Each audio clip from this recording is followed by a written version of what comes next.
This podcast helps resilient entrepreneurs thrive with Shopify. And now on to episode 220. You're listening to E-commerce Fastlane, the podcast show to help you build, manage, grow, and scale a successful and thriving company, powered by Shopify. Listen to real conversations with partners and subject matter experts as they share proven practical strategies, platforms, and the best Shopify apps to help you accelerate your business. The time is now for you to improve efficiencies, grow revenue, profit, and lifetime customer loyalty. Please welcome your host, startup founder and strategic advisor, Steve Hutt. This episode is brought to you by Digital, a customer engagement platform that's been innovating for over 20 years, helping digital marketers and developers deliver communications across the customer journey.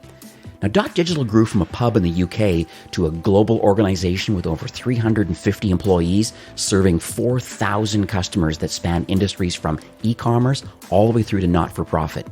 If you need to engage smarter, convert faster, and deliver big, Digital is with you every step of the way. And they're just getting started. From transactional emails to SMS campaigns, segment analytics to communication APIs, Digital is at the forefront of customer engagement. Learn more about their incredible solution, why they're part of the Shopify Plus certified app program. Get all the details today at .digital.com. So hey there, it's Steve, and welcome back to the E-commerce Fastlane podcast. Now, this is your first time listening. This is an e-commerce show where we have honest and transparent conversations about building and thriving with your store powered by Shopify or Shopify Plus.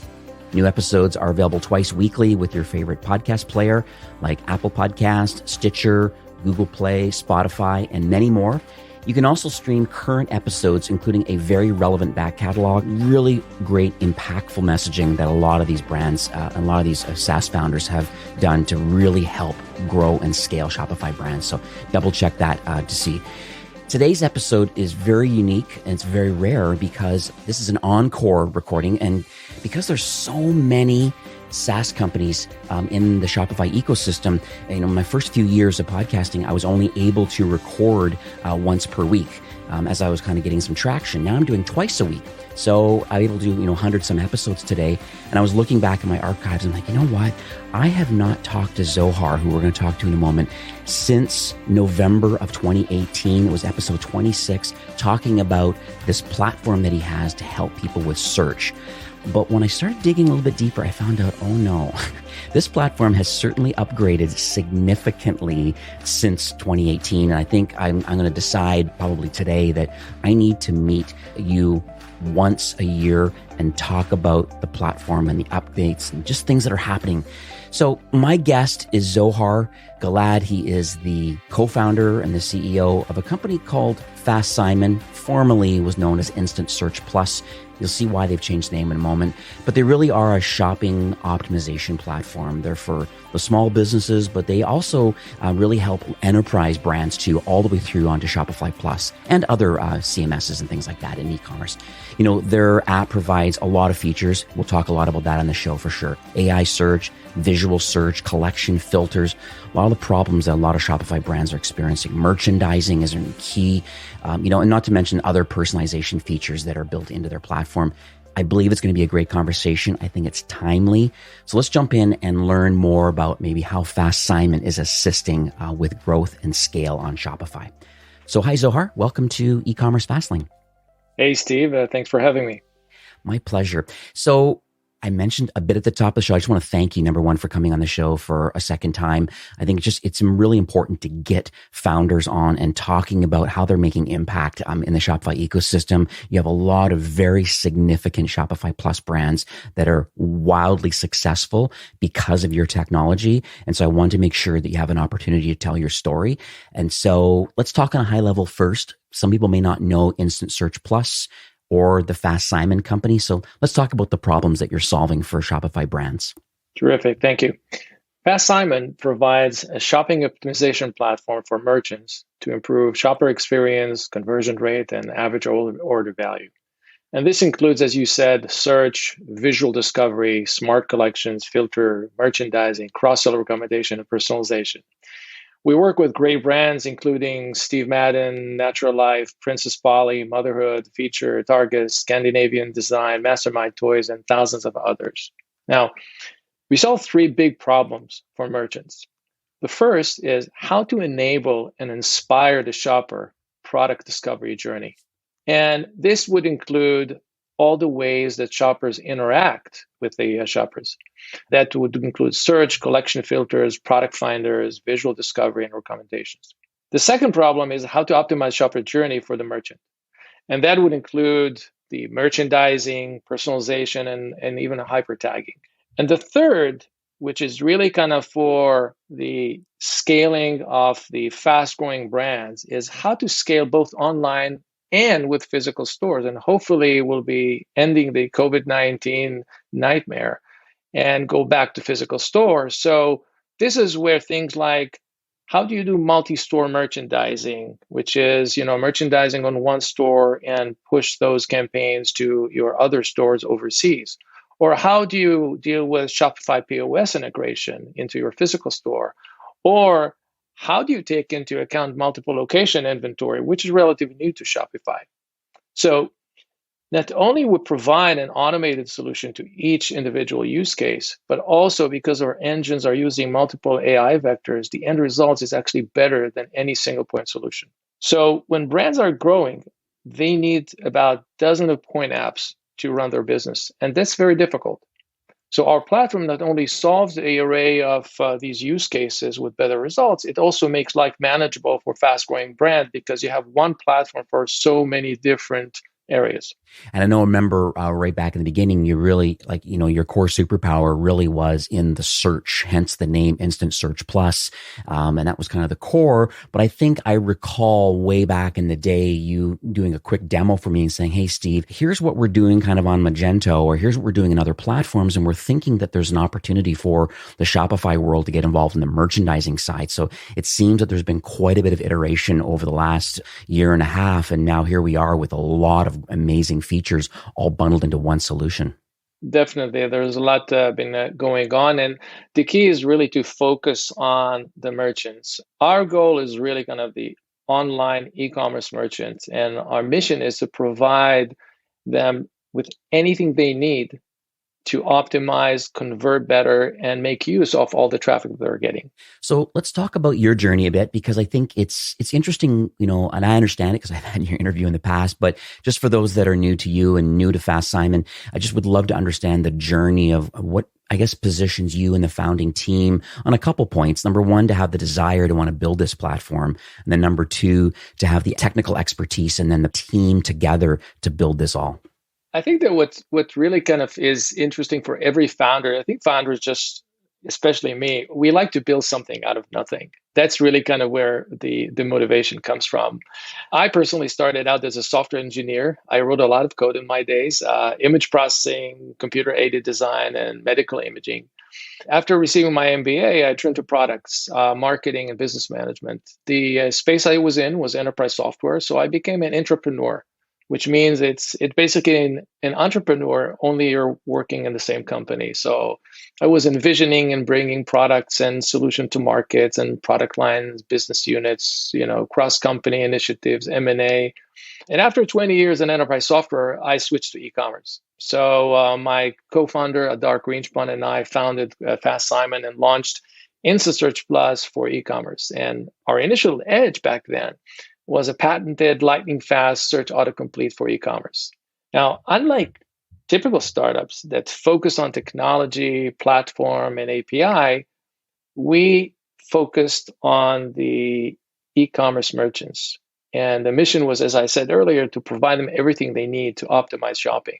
So this is where we started with search. We added the AI merchandising, personalization, visual search, and grew into a full optimization platform. Now, it's a combination of two things.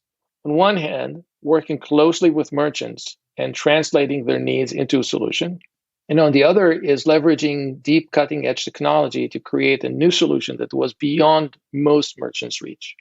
Just as an example, Our team developed our e-commerce search basically from scratch. As far as I know, there are only a handful of teams worldwide that can actually do that. And that speaks volume of our team's deep technology expertise and their focus on the e-commerce merchant. I noticed when I go into the Shopify App Store that there are quite a few partners that do search. Some do merchandising, like through PIMS. There's all different types of solutions. I mean, I think there's 6,000 or 7,000 some partners that are connected to Shopify in some form or another.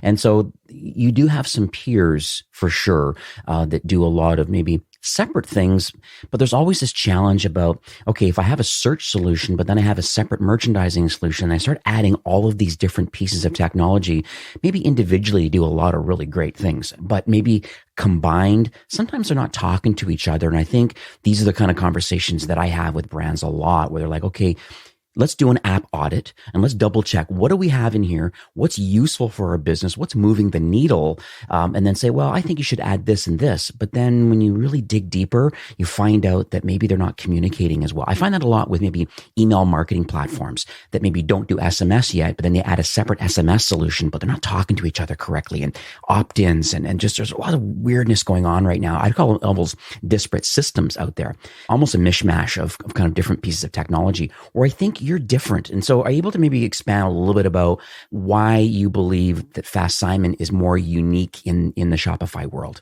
It's a fair question, especially now, as you said, that there are thousands of different applications. So merchants really have a difficulty in figuring out or deciding what is the app for them. And for each phase in their growth, there may be a different app or no app at all. I would divide this into three areas. The first is the fact that Fast Simon brings cutting edge technology that until recently has only been available for behemoths such as Amazon to the masses of e-commerce merchants. So in each and every space that we operate, we bring really kind of the cutting edge technology to it, whether it's AI merchandising or e-commerce search or visual discovery or personalization. And all of it is designed into a platform that provides the fastest time to market because it's designed initially for self-service. Even if enterprise customers would like to have, a white glove service and a managed service, we can do that too. But essentially, the platform takes everything together and makes it so manageable and so amenable to configuring and making changes. And in the ultra-competitive, fast-changing e-commerce space, this is super important. The second thing is that our integrated platform not only replaces point solutions, but also delivers superior experience due to the fact that we use a number of AI vectors into our engines. And this gives merchants a competitive advantage because we can quickly interleave different signals to produce results that increase sales, margin, AOV, and conversion for merchants. And much like we broaden our customer touchpoint from the initial e-commerce team to merchandisers and buyers, I see us reaching into additional teams with the brands that we are serving now and will serve in the future. What really defines a company is our maniacal focus on merchant success. I think long gone are the days where vendors could sell a big deal to a customer and just move on. This is not the case. We are going out of our way to make merchants success, regardless of how they implement or what they do. And we take a lot of pride in that fact. Everyone in our company is exposed to customers, from me personally to the last of the engineers, and is 150% committed to their success. And it's manifested in the caliber of brands that we work with, the Steve Maddens of the world, the Princess Polly, Motherhood, and so on. Yeah. It's interesting. When you mentioned Mastermind Toys, I had no idea. I know they're newly migrated to Shopify in the last year or so. And they're, I think, traditionally more a Canadian company, if I'm not mistaken. But my wife shops there all the time, and she's so used to going there. She goes, you know what? I really love this Mastermind Toys website based on where it was in the past. And the reality is that a lot of that, a great theme. So, and they have a great product selection and a great brand, but there's also some underlying technology that people have have to be aware of. So I'm going to make sure I link this up in the show notes for those listening today. If you want to know a great large catalog company that's running traditional retail with multiple locations, it's very interesting how your technology is interacting with their brand.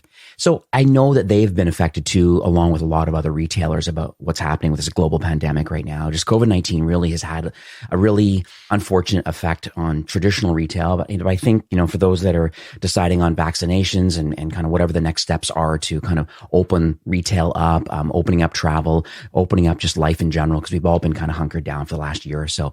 And so let's talk about maybe how you believe this pandemic or COVID, how it's really affected retail, and then how do you believe that Fast Simon maybe could be assistance as things start opening up? It's a good question. I think a lot has been said about what this past year have done to retail and also to e-business. It's unprecedented. And I think that shoppers really steer clear of stores and shopped online. And this caused e-commerce to go forward 5 to 10 years. I mean, pick your number. And on one hand, as we are in e-commerce, obviously, for us, it's been, a growth engine. It's really sad to see retail chains that have closed their doors for good, including small businesses. And that means, tens of thousands of lost jobs. Now, for e-commerce, this has been, an accelerator. And we see a number of different kinds of merchants above and beyond the typical D2C brands. So the first ones are retail brick and mortar brands that closed business and then kind of came back to life as e-commerce only. There are lots of chains that have been doing that, and they are trying to leverage their brand recognition from the physical world into e-commerce. The second type of merchants that we see are combined D2C and retail that have been shifting weight to e-business. So the weight has been moving from the physical brick and mortar stores business into e-commerce, and for good reasons, obviously, because the brick and mortar business has been hit severely by COVID. The last section of merchant that we see are kind of the smaller SMB types local businesses that must start online because foot traffic slowed down. So these are people who have had businesses for years and they know how to run their businesses. Could be a local jeweler, for example.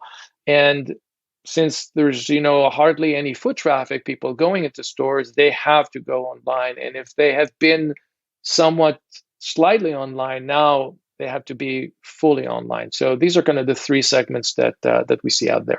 Makes me think about a brand that I manage. I'll keep them nameless, but they're quite a popular U.S. and Canadian apparel company that, has a large kind of philanthropy, kind of you buy a garment and I think they plant 10 trees, and it's quite an interesting business model. But what's interesting about them is that a lot of their original business really was wholesale, selling to Mountain Equipment Co-op, some small independents. But this was large, like I'd say 70 to 80% of their revenue was really going wholesale. And even though they had a Shopify store that was doing quite well, the reality was that they really got hit hard because, when even though their margins were lower on the wholesale side, the revenue made up for the difference.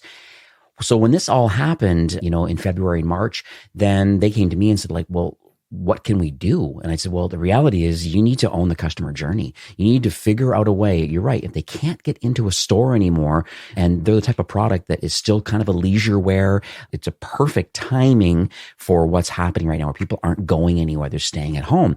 And so they did make the pivot. I think Harley uses the term resiliency a lot about why resilient entrepreneurs do so well is because they don't stick their head in the sand. They say, this is the opportunity that's in front of us and we need to deal with this. And that's where resiliency allows people to think of new ideas of what they can do. In this particular case, it was owning the customer journey I just kept beating it on them and saying, listen, guys, you've got to figure this out. You've got to figure out. And I think of like Gymshark, for example, probably like the most amazing idea where they changed all their social channels. Instead of Gymshark, they called it Home Shark because they knew that people were not going to the gyms anymore. But they're like, well, wait a second here. What can we do to build community and culture around the brand? And even though you still have to work from home, can we offer any free classes through live streaming, but still buy our clothing? And so it was really interesting. So these are sort of brands that made the pivot. and then they're very successful. So now, even with Mountain Equipment Co-op being open and other like major retailers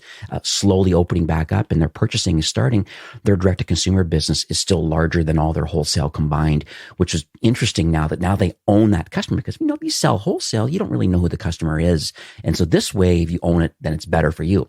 I mean, we talked a lot about retail now, and I think this is an important topic because I think even on our latest earnings call, I mean, Toby was really clear that, this sort of growth that's happening in commerce is not going to be sustainable because, as you said, pick your number, 5 or 10 years worth of growth has happened in in 6 months, let's say.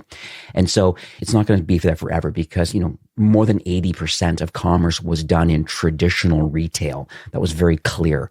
I think it was at some point, it was almost like just less than 70%, like 30% was done online.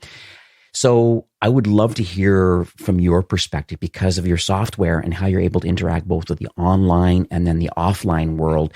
How do you believe that traditional retail, the experience now is likely going to change as things start opening up further? Traditional retail shopping experience involved or used to involve smiling, knowledgeable store employees, greeting customers, and offering assistance or recommendations based on shopper needs, preferences, and likes. Now, in the online shopping arena, the help for greeter is AI, artificial intelligence. And personalization makes it simpler and better for customers. So smart technology in e-commerce is the equalizer for an upcoming brand to compete with some of the household names. But many of the aspects of product discovery have been digitized. A few examples. So just like you have window shopping or flipping garments on a rack in retail, you have online shoppers browsing collections. Just like shoppers and retailers would ask a sales assistant a question about a specific product or accommodation for a gift, online shoppers would search or use a gift or product finder, for example, in Mastermind Toys that you mentioned earlier. And just like a shopper in a store would point to a shirt and ask a sales associate, hey, do you have something like that or something similar? Visual discovery and similarity is used in e-commerce. The difference is that online shopping is digitized, it's measurable, and therefore lends itself to automation. And it's much more efficient and effective in many cases. It also integrates well with customer acquisition and retention. You mentioned email and SMS systems earlier, right? I think that other more experiential aspects of retail shopping are on the way to be digitized, but they're not yet. So an example would be social. How do you digitize the social element of, shopping together, going shopping together with friends, or a multi-sensory product discovery? We don't have some of the technologies for that. So you cannot actually touch a shirt or a leather sofa yet. But all of those are still advantages of the brick and mortar stores. Some technologies are going to take over and digitize them. So gamification, virtual reality, augmented reality, etc. So definitely there is a place for traditional retail in all of those elements of experiential commerce, which digital has not taken yet. And, at the end of the day, people like to experience, they like to touch, they like to shop socially. And these are things that brick and mortar has today. What's interesting is that we are going to see integration of the two worlds. And one great example is Shopify Point of Sale. This app is being introduced to many, many brick and mortar stores. And we know because we've integrated our recommendation personalization technology in there. So this is something where when somebody goes into a store, you can already take into account their e-commerce history and experience and likes and apply them in the brick and mortar store with the Shopify POS and with Fast Simon's recommendations. So this is an example where you actually take one world and connect to the other, and vice versa. If somebody went into a store, then you'll be able to retarget them or reconnect with them online to either complete the purchase or offer them a kind of follow-on products. I'm going to add to that POS conversation, because what's interesting is that I'm finding the brands that I'm speaking with, even though there's a main counter, so to speak, with a couple of POS terminals, a lot of sales associates that are on the floor that are actually serving customers, they usually have an iPad mini with them, or even their phone with the POS kind of logged in. And so exactly what you're talking about here is that, with Fast Simon connected to a brand and connected to the POS, then there's kind of this logged in experience, and then trying to think about, upsells and cross sells and things dynamically. And even if something's out of stock, you're able to find other locations where, hey, you can take this shirt, but the pants, well, try them on, but this is the wrong color, but you want the other ones? Okay, it's in our other store, or it can be shipped from online. And so it's so interesting that literally from A to Z with a handheld device, you can actually take care of the customer, like almost on a one-on-one basis, instead of like, okay, you're done. Okay, go to the front. And then you just, oh, was somebody helping you? And that whole kind of conversation. I think a lot of that has ended now.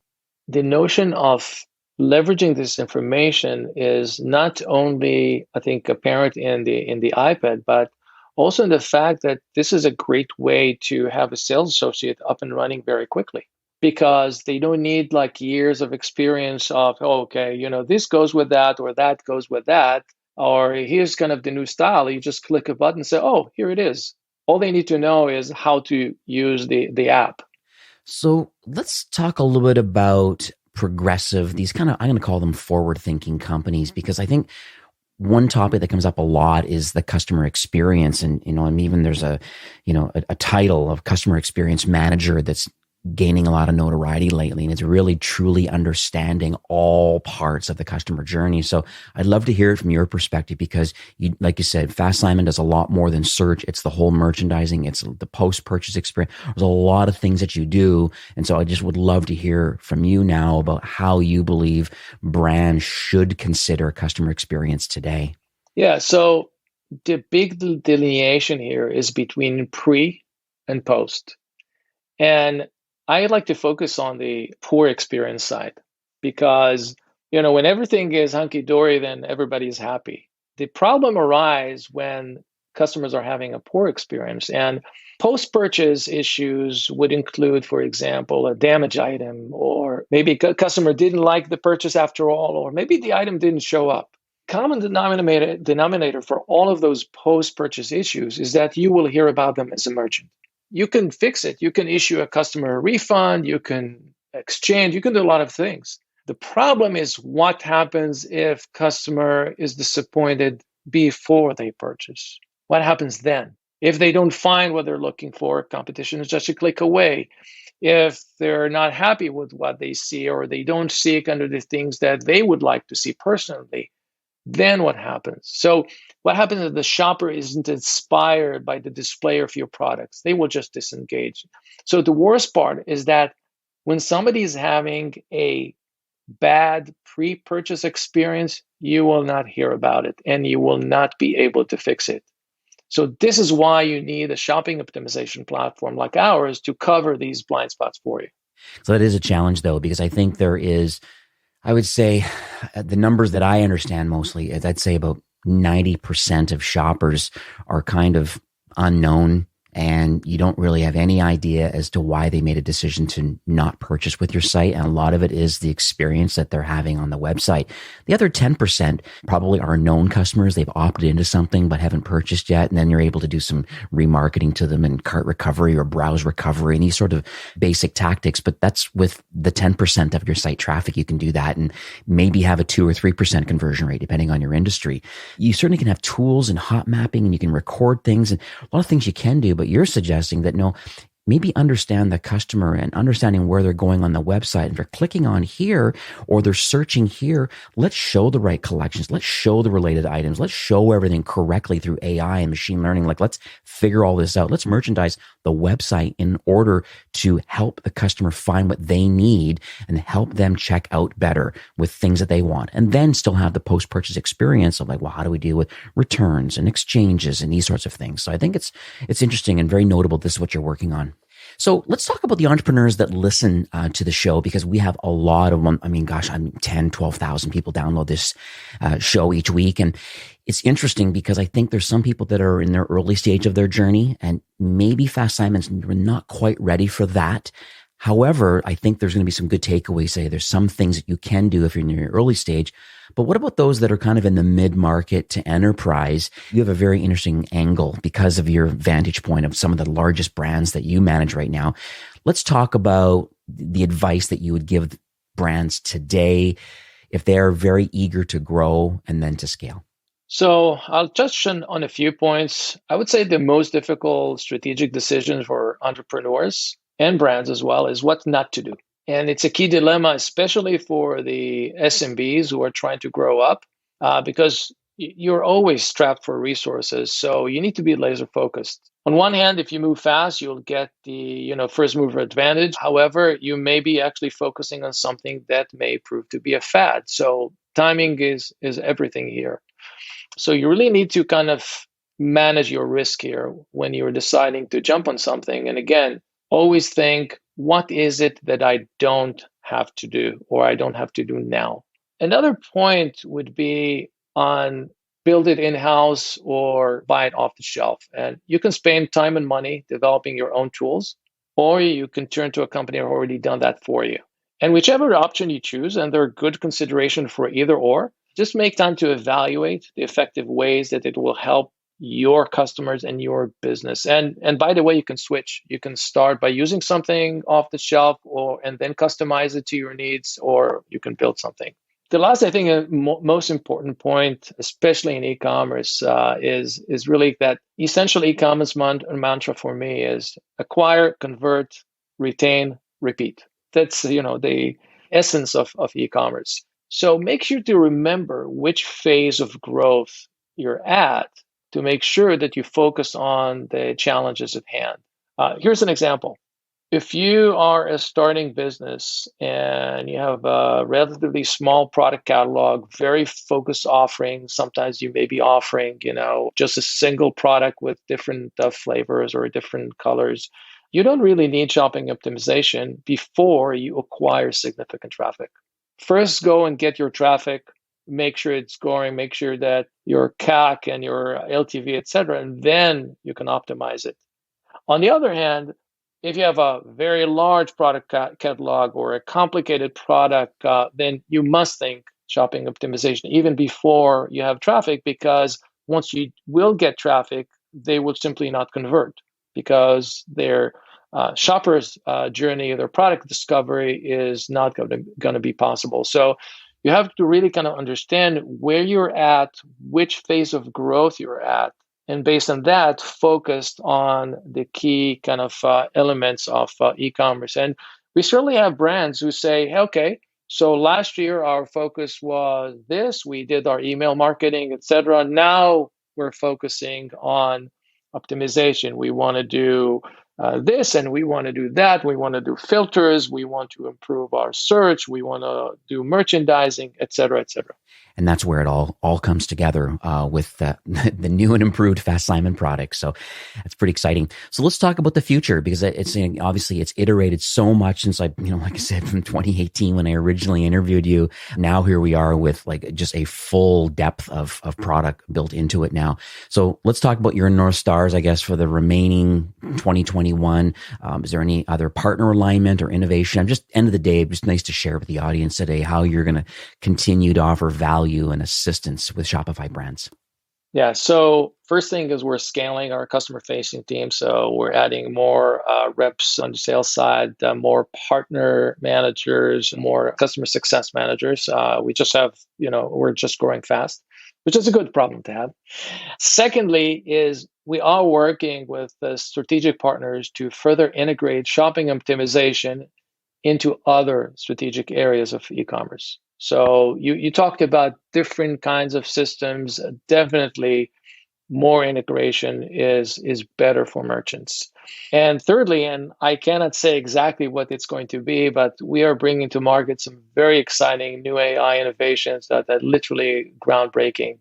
And they would be eliminating manual labor for merchants and optimizing display. So stay tuned. We'll probably call you when the time comes. So we thank you so much for coming on the show today. I know we are nearing the end, but and you've shared a lot of knowledge bombs today, but do you have any closing comments or any takeaways that you would like to leave with our listeners today? Yes, three things. The first is that this is the tornado of e-commerce. So if you're listening to this show, if you're in e-commerce, you are in the right place at the right time. It's a huge market that's growing fast. And whether you work for Shopify or you're a merchant on Shopify or Shopify Plus, this is the market to be in. Secondly, shopping optimization for merchants is improving conversion and AOV, and it will give you as a merchant the competitive edge you will need to further acquire, convert, and retain customers. And of course, most importantly, the last point is you need to think fast, Simon. Formerly Instant Search Plus, when you're looking for the next cutting edge search, collection filters, merchandising, personalization, or visual discovery for your business. Thank you so much for having me here. So let's talk about the last part about how people can find your solution, your website, Shopify App Store, all that kind of stuff.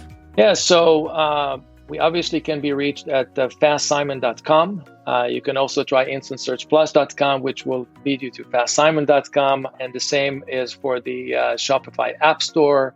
And obviously follow us on Twitter, LinkedIn, etc. And we typically publish a lot of blogs. We publish case studies, etc. Yeah, I know I syndicate a lot of your content on e-commerce Fastlane because I try to make the website more of a source of truth for all things partner and thought leadership around commerce. And you're one of the blogs that I make sure that every week I'm pulling the RSS feed to see if you have anything new and I get it published. So hopefully I'm casting a wider net for content discovery. But yeah, I just wanted to thank you for coming on the show. You know, as you know, Shopify is on a mission to make commerce better for everyone. And it seems very clear to me that both you and the Fast Simon team really are in tight alignment with wanting to help Shopify brands. A little bit of improving efficiencies for sure, definitely growing revenue, definitely kind of the customer lifetime loyalty. And I just want to thank you for sharing for the second time your knowledge and your vision and giving back to the Shopify ecosystem. Thank you very much. It's been a pleasure. Today's episode is brought to you by Digital. From email marketing to full omni-channel marketing orchestration, Digital transforms your customer insights into personalized marketing campaigns. Learn more about their incredible solution and get started today at .digital.com. Well, that's it for today's episode. I'd like to thank you, a loyal listener of e-commerce Fastlane. It's my hope that this podcast is offering you a ton of value through growth strategies, tactics, and exclusive insider tips on the best Shopify apps and marketing platforms, all with my personal goal to help you build, launch, grow, and scale with Shopify. Thanks for investing some time today and listening to the show. I'm so proud and excited that you have a growth mindset and are a constant learner. I truly appreciate you and your entrepreneurial journey. Enjoy the rest of the week and keep thriving with Shopify.